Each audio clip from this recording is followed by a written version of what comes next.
Hi everyone, welcome to my YouTube channel. कैसे हैं आप लोग। आज के इस वीडियो में हम बात करने वाले हैं एंड्रॉयड मोबाइल फ़ोन के कैमरा सेक्शन के बारे में।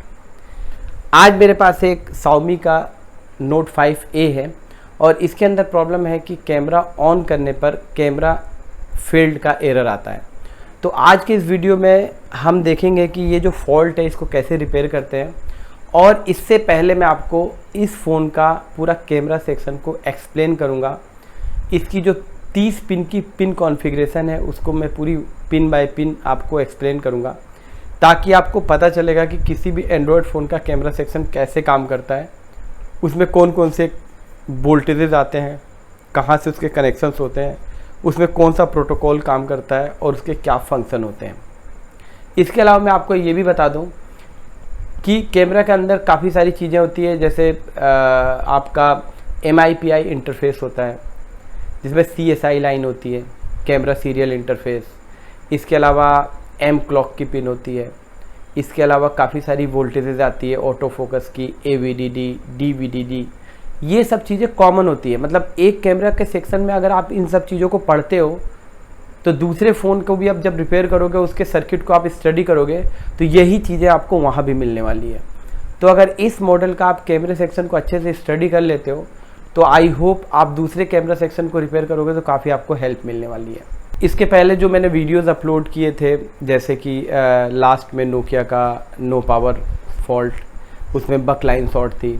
उसके पहले A30s का टच स्क्रीन काम नहीं कर रहा था, उसका भी मैंने वीडियो अपलोड किया था। तो उसमें आप लोगों के काफ़ी अच्छे अच्छे कमेंट आए, उसके लिए आप सभी का बहुत बहुत धन्यवाद। और उससे मुझे बहुत प्रोत्साहन मिलता है कि आपके लिए और अच्छे अच्छे वीडियोस मैं अपलोड कर सकूं। लेकिन कुछ लोगों ने कमेंट किया था कि आप काफ़ी सारी चीज़ें स्किप कर जाते हैं या डीप नॉलेज नहीं बता पाते हैं। तो मैं आप सभी को बताना चाहता हूँ कि जो वीडियोज़ हम बनाते हैं उसकी टाइम लिमिट्स होती हैं, ज़्यादा से ज़्यादा 20 मिनट या मैक्सिमम 30 मिनट, क्योंकि मैंने देखा है जो एवरेज टाइम होता है वीडियो को लोग स्किप करके ज़्यादा देखते हैं, भगा भगा के देखते हैं। इसीलिए वीडियोस को हमें शॉर्ट में डालना पड़ता है।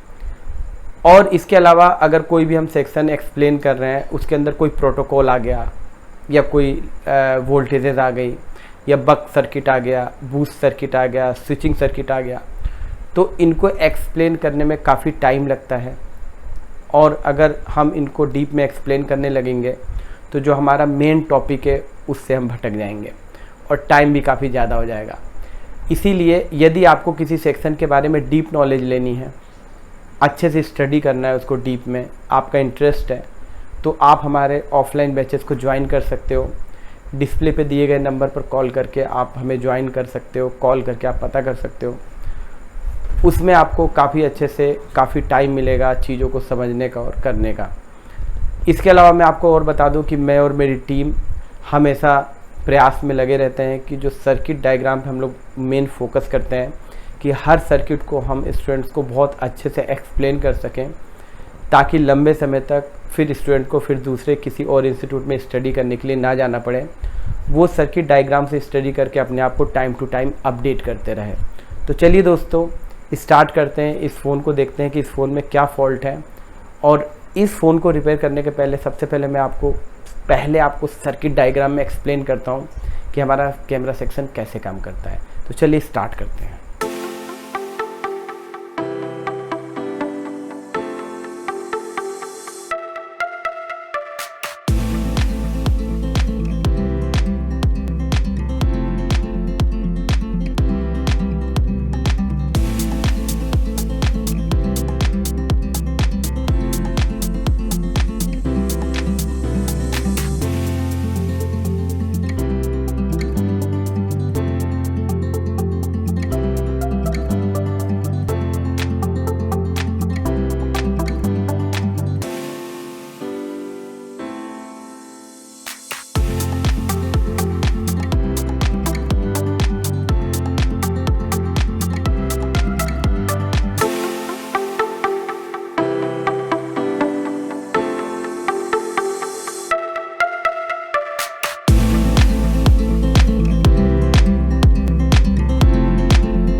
तो इस तरीके से आपने देखा कि हमने फ़ोन को डिसेंबल कर लिया है, मदरबोर्ड मेरे हाथ में है और इसके अंदर जो फ्रंट बैक कैमरा हमारा काम नहीं कर रहा है। तो इसके लिए सबसे पहले ये जो बैक कैमरा है इसको आपको प्राइमरी जो स्टेप्स होती हैं वो चेक करना होगा, जैसे लूज़ तो नहीं है, बैक कैमरा जो है आपका कहीं इसका फ्लैक्स डैमेज तो नहीं है, और फ्लैक्स ये जो कैमरा है इसको आप एक बार चेंज करके भी देख सकते हो इस कैमरे को। अगर आपके पास कोई दूसरा कैमरा पड़ा है तो आप इसको एक बार रिप्लेस करके कैमरे को ज़रूर से देख सकते हो। जब आप कैमरा रिप्लेस कर लें तो जो मदरबोर्ड होता है उसको आप रखेंगे माइक्रोस्कोप के नीचे, और जैसे यहाँ पे कैमरा लगा था तो कई बार हमें देखने में फॉल्ट आता है कि फ़ोन के गिरने से कई बार ये पिनें जो होती है कैमरा कनेक्टर की काफ़ी बार डैमेज हो जाती है, तो इसको भी आपको फिज़िकली चेक करना है।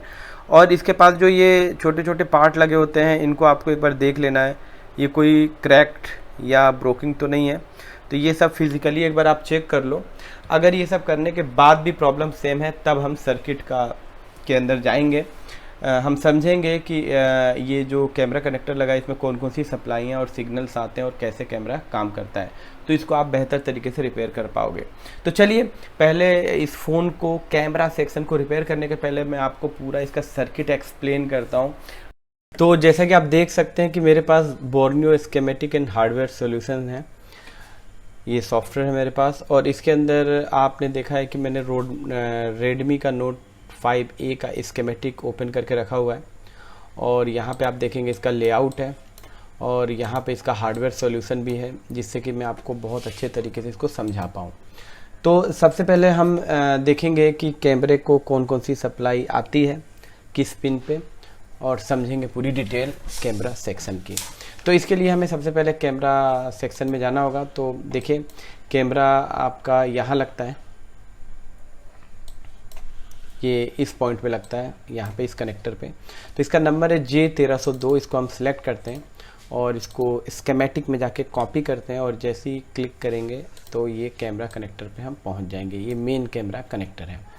तो चलिए कोशिश करता हूँ मैं आपको पूरा एक्सप्लेन करने की, समझाने की। तो देखिए ये जो कैमरा कनेक्टर है ये 30 पिन का कैमरा कनेक्टर है। आप देखेंगे एक पिन से 15 यहाँ है और 16 से 30 यहाँ है। ये आपका 30 पिन का कैमरा कनेक्टर है। तो चलिए स्टार्ट करते हैं। देखिए सबसे पहले आप देखिए इसकी जो पिन नंबर 1 है इस पर एम क्लॉक की फ्रिक्वेंसी आती है। एम क्लॉक का मतलब होता है मास्टर क्लॉक की फ्रिक्वेंसी आती है, और ये फ्रिक्वेंसी हमारी सीपीयू से आती है। तो जितने भी अलग अलग चिपसेट होते हैं जैसे MTK, SPD या आपका क्वालकम, तो चिपसेट के हिसाब से यहाँ पे फ्रिक्वेंसी अलग अलग होती है। किसी में 19.2 मेगाहर्ट्ज़ होती है, किसी में 26 मेगाहर्ट्ज़ होती है, किसी में 24 मेगाहर्ट्ज़ होती है।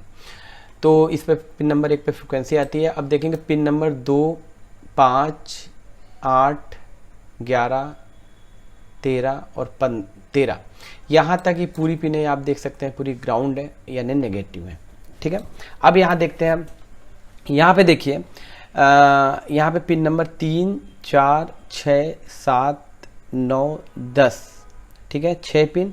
और यहाँ पे देखिए 29, 28 और 26 और 25। यहाँ पे देखिए यहाँ पे लिखा है MIPI CSI, ठीक है, और यहाँ पे देखिए लिखा है MIPI CSI। इसका मतलब क्या होता है? देखिए एक तरीके का MIPI जो एक होता है, एक इंटरफेस होता है। इसको हम प्रोटोकॉल नहीं बोलेंगे, इसको हम इंटरफेस बोलेंगे। और ये इंटरफेस 2 टाइप का होता है। एक होता है CSI का मतलब होता है कैमरा सीरियल इंटरफेस, और एक होता है DSI डिस्प्ले सीरियल इंटरफेस। मतलब it means there are 2 types of MIPI interface, CSI और DSI। तो जो MIPI ये इंटरफेस होता है, जो DSI होता है वो डिस्प्ले के लिए यूज़ होता है, और ये कैमरा है तो इसके लिए CSI यूज़ होता है। तो आपको ऑलमोस्ट कैमरे में 10 पिनें इसकी मिलेंगी, जैसा कि आप देख पा रहे हैं। 2 ये हो गई, 2 ये हो गई, और 2 यहाँ पे हो गई, और इधर देखेंगे 2 यहाँ और 2 यहाँ, पूरी 10 पिनें हैं। तो जो MIPI ये जो इंटरफेस होता है ये CPU से आता है, CPU से कनेक्ट होता है। ठीक है, जो कैमरा एक्चुअली में जो MIPI ये जो इंटरफेस होता है ये एक्चुअली में क्या होता है, ये होता है कि जो हमारे फ़ोन में जो दो एलिमेंट्स होते हैं उनके बीच में कम्युनिकेट करता है, कम्युनिकेशन स्किल डेवलप करता है। जैसे कि आप सपोज कीजिए, मान लीजिए कि कैमरा है और अपना होस्ट प्रोसेसर है, तो कैमरा को प्रोसेसर से कनेक्टिविटी के लिए MIPI इंटरफेस का यूज़ किया जाता है। उसी तरीके से डिस्प्ले और CPU के बीच में इंटरफेस करने के लिए DSI पाथ यानी MIPI इंटरफेस का DSI लाइन यूज़ किया जाता है। तो ये भी बहुत इंपॉर्टेंट लाइन होती है। ये 10 लाइन है। अगर इन 10 लाइनों में से कोई सिग्नल अगर नहीं आता है या कोई पिन ब्रेक हो जाती है, डिस्कनेक्ट हो जाती है, तो उस कंडीशन में भी आपका कैमरा काम नहीं करेगा। तो ये जो MIPI ट्रैक्स होते हैं, इनके ट्रैक में हमेशा आपको फिल्टर कॉइल्स देखने को मिलती है। तो आपको मैं दिखाने की कोशिश करता हूँ। देखिए यहाँ पे मैं जैसे क्लिक करूँगा तो आप देख सकते हैं यहाँ पे MIPI लाइन के 5 आपको फिल्टर्स मिलेंगे।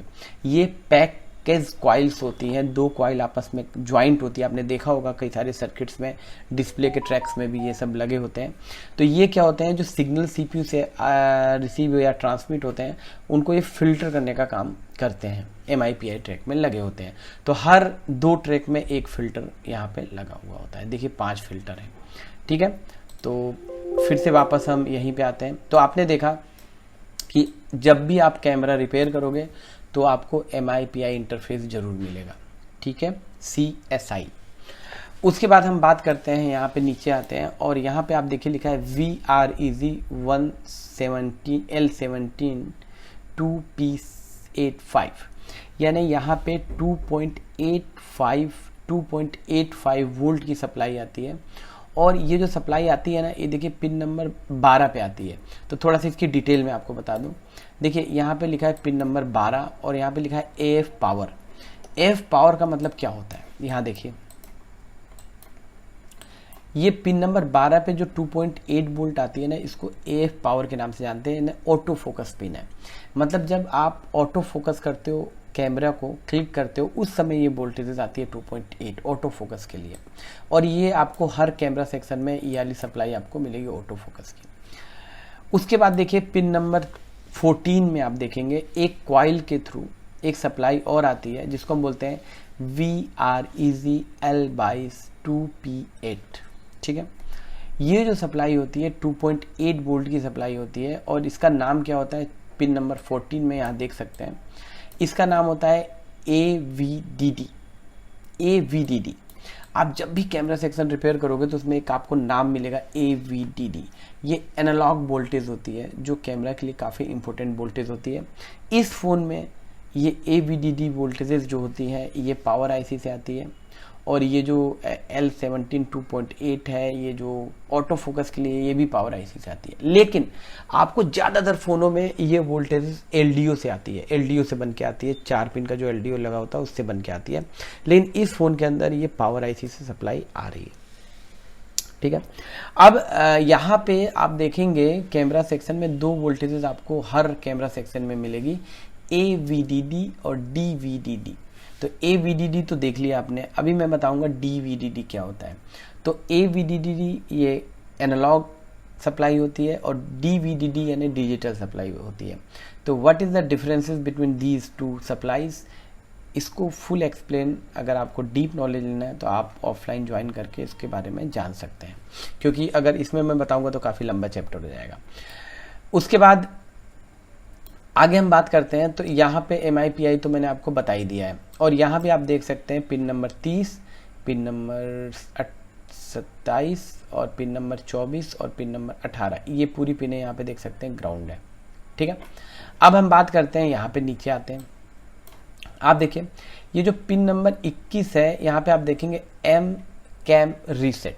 तो कैमरे के ट्रैक्स में आपको एक रीसेट पिन जरूर मिलेगी, चाहे वो फ्रंट कैमरा हो, चाहे वो बैक कैमरा हो, चाहे वो आपका टेलीस्कोपिक कैमरा हो, ठीक है।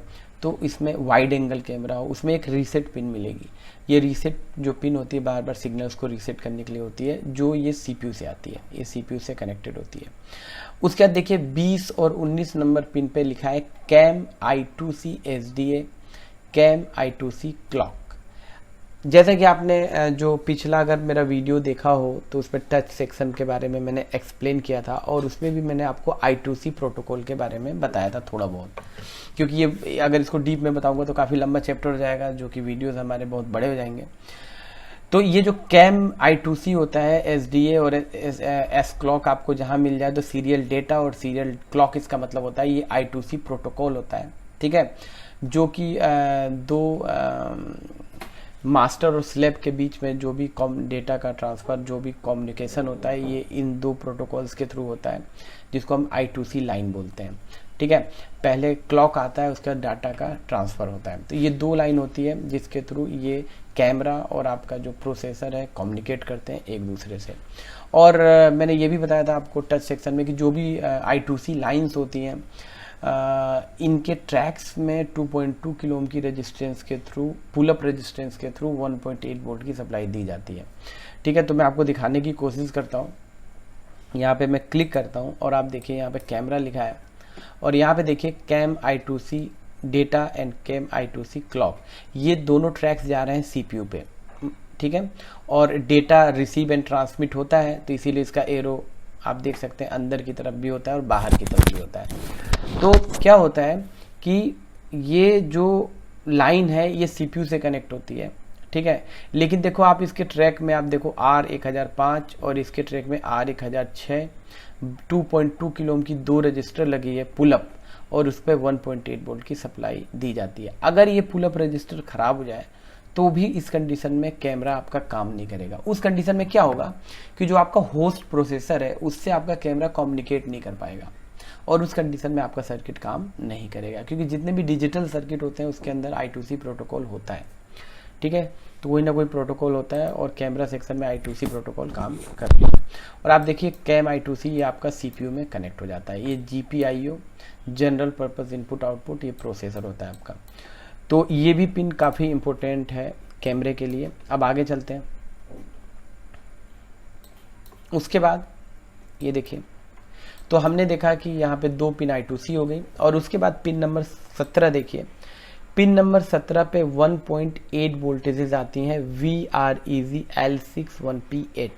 L6 यानी होता है कि ये जो वोल्टेजेस होती है ये सब पावर IC से आती है, 1.8 वोल्ट की सप्लाई आती है। और ये जो 1.8 वोल्ट आती है ना, ये दोनों सप्लाई आप यहाँ पे देखेंगे ना 17 और 16 नंबर पिन, तो आप देख सकते हैं इसमें लिखा है DVDD, यानी ये डिजिटल वोल्टेजेस होती है।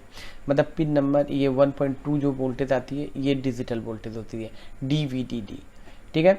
तो इस तरीके से कैमरा के लिए दो सप्लाई, आप जब भी कैमरा को रिपेयर करोगे तो दो सप्लाई आपको मिलेगी, AVDD और DVDD, डिजिटल सप्लाई और एनालॉग सप्लाई, ठीक है। तो ये दोनों सप्लाई भी आती है 1.2 और 1.8, ठीक है। और इसके थ्रू आपने देखा कि हमारे जो कैमरा सेक्शन में जो 30 लाइन है उसको मैंने आपको बताया कि कौन सी लाइन किस काम की और कहाँ पे कितने वोल्टेजेस आती है और किस लिए आती है, ठीक है। तो आपने इस तरीके से देखा कि कैमरे के पिन की कॉन्फ़िगरेशन। इसके अलावा देखो, अगर आप जैसे कोई और मॉडल में देखोगे, कोई और भी कैमरा अगर रिपेयर करोगे तो उसके अंदर आप देखोगे हो सकता है आपको OIS लाइन एक नई मिल जाए, जैसे होता है ऑप्टिकल इमेज स्टेबलाइजेशन का। जैसे कि आप कहीं पे ट्रैवल कर रहे हो, ठीक है, या आप हिल रुल रहे हो, दौड़ रनिंग कर रहे हो, और उस कंडीशन में आपको स्टेबलाइज्ड इमेज चाहिए, तो उसकी भी एक लाइन होती है। इसमें आपको नया वो देखने को मिल सकता है अगर आप कोई दूसरे फ़ोन को स्टडी करोगे तो। इसके अलावा जैसे आपने देखा होगा 2-3 जो कैमरा होते हैं पीछे, ये तो सिंगल कैमरा का फ़ोन है, तो उनके अंदर क्या होता है, एक टेलीस्कोपिक कैमरा होता है एक, है ना, और इसके अंदर वाइड एंगल कैमरा होता है। तो अलग 2-3 कैमरे होते हैं और उन तीनों के कनेक्टर्स भी अलग होते हैं। तो उसके अंदर भी आप देखोगे ना, तो उसके अंदर भी कोई ना कोई एक SPI या I2C प्रोटोकॉल मिलेगा, और उसके अंदर भी MIPI आपको लाइन मिलेगी, और जो AVDD DVDD जो वोल्टेजेस आती हैं वो भी मिलेंगी। तो अगर इस कैमरा के सेक्शन को आप अच्छे से पढ़ रहते हैं तो कोई भी कैमरा हो उसको आप इजीली रिपेयर कर सकते हैं। बस एक चीज़ ध्यान रखिएगा कि इसके अंदर जो ये 2.8, 2.8, 1.8 और 1.2 है, अभी मैं इसको ट्रेस करके आपको दिखाऊंगा। ये सब जो वोल्टेजेस है ना, ये इस फ़ोन में पावर IC से आ रही है, ठीक है। लेकिन अगर दूसरा फ़ोन आप देखोगे ना तो उसके अंदर ये सब वोल्टेजेस ना हमारी LDO से आती है, 4 पिन का LDO लगा होता है, उसके थ्रू आती है, बस यही फ़र्क होता है। तो ये देख सकते हैं कि आपके सामने ये कैमरा का कनेक्टर है, यहाँ पे कैमरा लगा था। तो मैंने पूरे ट्रैक्स आपको बता दिए हैं और अब टाइम आ गया है कि इसको हम डायग्नोसिस करते हैं कि कौन सा ट्रैक कहाँ पे कैसे जाता है। तो देखिए, सबसे पहले ये जो कनेक्टर है, आप ये जो 5 कॉइल्स देख रहे हैं, पैक कॉइल 1 2 3 4 5, ये MIPI लाइन का ट्रैक है, ठीक है। तो सबसे पहले हम इसके GRs को चेक करेंगे। देखिए, सबसे पहले हम वोल्टेजेस नहीं चेक करेंगे, हम सबसे पहले कूल टेस्टिंग करेंगे और GRs चेक करेंगे, जिससे हमें पता चलेगा कि पूरे ट्रैक्स ठीक हैं कि नहीं। ट्रैक्स ठीक रहेंगे तभी उस पर सप्लाई या सिग्नल्स आएंगे। ट्रैक ही टूटे होंगे तो कैसे फिर उस पर वोल्टेजेस या सिग्नल्स आएंगे। तो सबसे पहले हम GR चेक करेंगे। तो GR चेक करने के लिए मल्टीमीटर को कंटिन्यूटी रेंज पे कीजिए, रेड वाली प्रोब को ग्राउंड लगाइए और ब्लैक वाली से चेक कीजिए। तो सबसे पहले हम MIPI लाइन को चेक करते हैं। तो MIPI लाइन की जितने भी पिन्स हैं, जैसा कि आप सर्किट में आपको मैंने दिखाया था और आप स्क्रीन पे देख भी पा रहे होंगे, 3 4 6 7 9 10 29 28 और 26 25, इस पे सेम GRs आने चाहिए यदि ट्रैक्स ठीक हैं। तो देखिए, यहाँ पे आप देख सकते हैं 572, यहाँ पे 570 और 570 570 70, ये भी 570 है।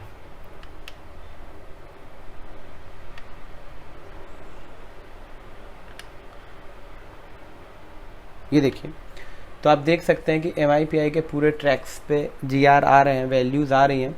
इसका मतलब ये हुआ कि CPU से जो ट्रैक्स आ रहे हैं MIPI के, ये पूरे ठीक हैं और ये जो कॉइल लगी है ये भी ठीक है। अगर इन 10 पिनों में से किसी भी पिन पे वैल्यू नहीं आई, GR नहीं आया, तो इससे आप समझ जाइएगा या तो ये उसके, जैसे यहाँ पे नहीं आया तो ये कॉइल ख़राब होगी, तो आप इसको जंपर से कनेक्ट करके ओके कर सकते हैं, या तो फिर पीछे का ट्रैक टूटा होगा। तो अभी फ़िलहाल ये 10 ट्रैक ठीक है। अब इसके बाद हम एक बार I2C लाइन को भी चेक कर सकते हैं। तो आप देखिए, I2C लाइन हमारी पिन नंबर 21 और 20 पे है, ठीक है। तो आप देखेंगे जो I2C लाइन है ये वाली है, यहाँ पे भी GR चेक करते हैं। तो यहाँ पे 377 और ये आपकी है 377, इसमें भी लगभग है 80 के आसपास। तो इस तरीके से आपने देखा कि जो GRs हैं I2C, ये भी I2C लाइन भी ठीक है, इसके अंदर भी जो वैल्यूज़ आ रही हैं। और इसके बाद देखा जाए तो अगर जो I2C लाइन है यहाँ पे GRs नहीं आते हैं, तो CPU से आने वाली I2C लाइन कहीं ना कहीं ब्रेक है बीच में, तो फिर उसको हमें ट्रैक को देखना पड़ेगा। तो अभी फ़िलहाल I2C लाइन भी ठीक है। अब हम ये जो 4 वोल्टेजेस आप देख रहे थे ना, ये पिन नंबर 17 16 14 और 12, इस पे AVDD VDDD और ऑटो फोकस की आती है और एक 1.2 भी आती है। तो इसके अंदर सिर्फ 1.8 अवेलेबल होगी अगर ऑन कंडीशन पे आप चेक करोगे। तो बाकी वोल्टेजेस तब आती हैं जब आप कैमरे को ऑन करते हो, कैमरे के ऑप्शन पे क्लिक करते हो, तब ये वोल्टेजेस आती हैं। तो हॉट टेस्टिंग में इन वोल्टेजेस को आप तभी चेक कर पाओगे जब कैमरा लगा हुआ हो और कैमरा का ऑप्शन ऑन हो। तो खैर वो तो आखिरी में चेक करेंगे, पहले इसके GRs चेक कर लेते हैं, क्योंकि अगर रास्ता ठीक होगा तभी तो वोल्टेजेस आएंगे। तो देखिए, पिन नंबर आपका नीचे से 16 और 17 पे आती है सप्लाई, तो इसका GR आ रहा है और यहाँ पे भी GR आ रहा है, और पिन 14 नंबर पिन पे भी, ये 14 नंबर पिन पे GR आना चाहिए, आ रहा है, और 12 नंबर पिन पे भी GR आना चाहिए, ये देखिए ये भी आ रहा है। अगर इन 4 पिनों में से कहीं भी बीप आती है तो इसका मतलब समझ जाइए कि वाली सप्लाई क्या है, ट्रैक शॉर्ट है। तो फिर उसको रिपेयर करने के लिए पैरेलल के पार्ट्स को आपको चेक करने होंगे। तो आपने देखा कि जो हमारा सप्लाई का ट्रैक है 4, वो भी सही है, GRs आ रहे हैं। लेकिन अभी हमने ये नहीं चेक किया कि वोल्टेज आ रहे हैं कि नहीं, हमने सिर्फ ये चेक किया कि GRs आ रहे हैं, और MIPI लाइन भी हमारी ठीक है। अब हम चेक करते हैं पिन नंबर 1, और देखिए ये जो पिन नंबर 1 है इस पे एम क्लॉक का जो 24 और 26 मेगाहर्ट्ज़ या 19.2 मेगाहर्ट्ज़ का जो क्लॉकवाइज पल्स आता है, फ्रीक्वेंसी आती है, वो पिन नंबर 1 पे आती है। तो यहाँ पे पहले GR चेक करते हैं। वैसे इस फ्रीक्वेंसी को हम ना ऑसिलोस्कोप से चेक कर सकते हैं, मल्टीमीटर से नहीं चेक कर सकते हैं, लेकिन मल्टीमीटर से हम ट्रैक तो चेक कर ही सकते हैं। जब ट्रैक सही रहेंगे तभी तो फ्रिक्वेंसी आएगी। तो चलिए मैं इस पर ट्रैक चेक करता हूँ। एक यहाँ पे ये देखिए, ये पिन नंबर 1 पे GR आने चाहिए, लेकिन यहाँ पे देखिए पिन नंबर 1 पे GR नहीं आ रहा है। तो इसका मतलब हो सकता है कि इसके ट्रैक में प्रॉब्लम हो सकती है, क्योंकि ट्रैक्स अगर सही होंगे तो GR आएंगे। ये ट्रैक जो आपका होता है ये CPU से कनेक्ट होता है। तो देखते हैं ये ट्रैक कहाँ से आ रहा था और इसकी GR क्यों नहीं आ रही है। देखिए, ये जो हमारा बोर्ड में मैं आपको दिखाता हूँ, जो M क्लॉक वाली पिन थी, ये वाली जो पिन थी, इसका जो ट्रैक आ रहे हैं यहाँ पे कोई कंपोनेंट नहीं लगा है, ब्लैंक है। और ये ट्रैक पिन नंबर 1 के जो ट्रैक्स हैं आप देख सकते हो कैमरा M क्लॉक के, ये यहाँ से होते हुए और यहाँ से होते हुए, और ये देखिए CPU के, ये आपका CPU है, ये आपका CPU है। और इसके ऊपर देखिए यहाँ पे एक 0 ओम की रजिस्टर लगी है। आपको इसको चेक करना होगा, कहीं हो सकता है कि अगर ये 0 ओम की रजिस्टर ख़राब हो तो उस कंडीशन में आपके पिन नंबर 1 पे GR नहीं आएगी। तो चलिए देखते हैं, इसको हम ओपन करते हैं और देखते हैं कहीं ये इसी का फॉल्ट तो नहीं है।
तो आप देख सकते हैं कि ये जो रेजिस्टेंस है यहाँ पे M क्लॉक वाला ट्रैक है, इस रेजिस्टेंस से होते हुए और इस कैप से होते हुए और यहाँ से होते हुए ये सप्लाई इसकी पिन नंबर 1 पे आती है।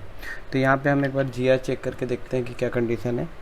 तो यहाँ पे आप देखेंगे कि यहाँ पे देखिए ये वैल्यू यहाँ पे आ रही है, और इसकी जब दूसरी साइड चेक करेंगे देखिए यहाँ पे वैल्यू नहीं आ रही है। तो इट मीन्स ये जो रजिस्टर है आपकी, ये जो रजिस्टर है, आई होप, मुझे लगता है ये ख़राब है। ये 10 ओम की रजिस्टर है। इसको अगर नॉर्मली चेक करोगे तो ये दोनों तरफ से बीप या 10 ओम शो करना चाहिए। तो ये देखिए यहाँ पे ये वैल्यू नहीं दे रही है, तो इसका मतलब ये रजिस्टर हमारी ख़राब है।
तो इस तरीके से आपने देखा कि हमने जो 10 ओम की रजिस्टर ख़राब थी M क्लॉक के लाइन की, उसको रिप्लेस कर दिया है और पिन नंबर 1 पे GR भी आ गया है।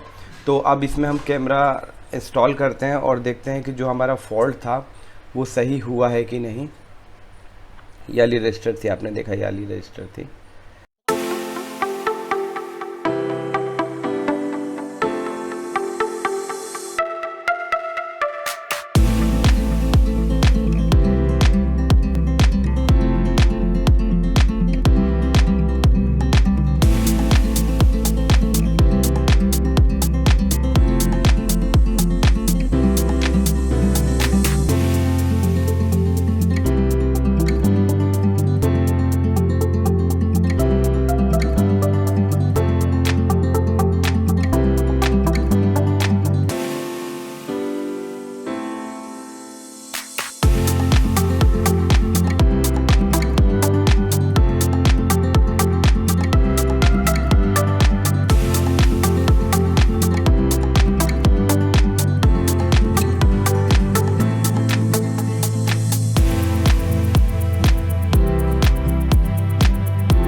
ये देखिए जो कैमरा का फॉल्ट आ रहा था कैमरा फेल्ड का, वो ठीक हो चुका है। हमारी जो एम क्लॉक यानी मास्टर क्लॉक वाली जो लाइन थी उसके ट्रैक में 10 ओम की रजिस्टर ख़राब थी, तो हमने रिप्लेस करके उसको सही किया है। बाकी जो आप देख सकते हैं इसका जो फ्रंट कैमरा है वो भी प्रॉपर काम कर रहा है, कोई इशू नहीं है उसमें, और बैक कैमरा भी प्रॉपर काम कर रहा है। तो आई होप इस वीडियो से आपको काफ़ी कुछ सीखने को मिला होगा। ऑनलाइन और ऑफलाइन कोर्स ज्वाइन करना है तो उसके लिए आप डिस्प्ले पे दिए गए नंबर पर कॉल करके और अपनी सीट बुक करा सकते हैं। तो चलिए दोस्तों, मिलते हैं नेक्स्ट वीडियो में, तब तक के लिए आपका धन्यवाद।